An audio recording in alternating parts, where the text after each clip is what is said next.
शिरपूर तालुक्यात पुन्हा एकदा गांजा शेतीचा पर्दाफाश झाला आहे। ठाणेर पोलीस स्टेशनचे प्रभारी अधिकारी सहाय्यक पोलीस निरीक्षक शत्रुघ्न पाटील यांना मिळालेल्या गुप्त माहितीनुसार अनेर धरण परिसरात प्रतिबंधित गांजाची लागवड होत असल्याचे समोर आले।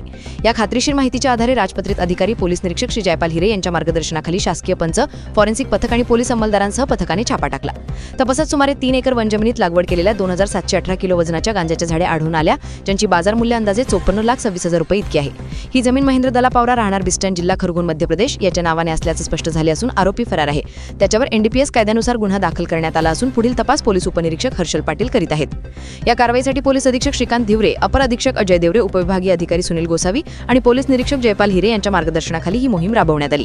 सध्या गांजाच्या सावटात शिरपूर तालुका असून गेल्या काही महिन्यांपासून शिरपूर तालुक्यात गांजा शेतीचे प्रकार धडाक्यात उघड होत आहेत। शासनाने ग्रामीण भागातील जनतेच्या उपजीविकेसाठी वाटप केलेल्या वनजमिनी आज अवैध गांजा लागवडीसाठी वापरल्या जात असल्याचे चित्र निर्माण झाले आहे। उघडपणे वनक्षेत्रात गांजा लागवड होते तोपर्यंत वन विभाग पूर्णपणे अनभिज्ञ आहे असे अशक्य वाटते। त्यामुळे यापुढे वनजमिनीवर गांजा शेती आढळून आल्यास त्यासाठी संबंधित वन विभागातील अधिकाऱ्यांवर जोपर्यंत याची जबाबदारी टाकून त्यांच्यावर गुन्हे दाखल होत नाही तोपर्यंत अशा प्रकारच्या गैरप्रकारास आळा बसणार नाही। या गैरप्रकारामागे स्थानिक शेतकरी आणि बाहेरील राज्यातील लोकांचे हात असल्याचे स्पष्ट दिसत आहे, पण राजकीय स्तरावर मात्र याकडे सोयीस्कर दुर्लक्ष होत आहे। प्रशासनाने कारवाई केली तरी गांजाचे जाळे सतत वाढत असल्याने या तालुक्याच्या प्रतिमेला गंभीर धक्का बसत आहे।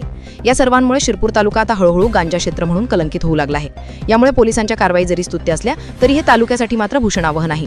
येत्या काळात शिरपूरचे नावच ड्रग बेल्ट म्हणून ओळखले जाण्याची शक्यता नाकारता येणार नाही।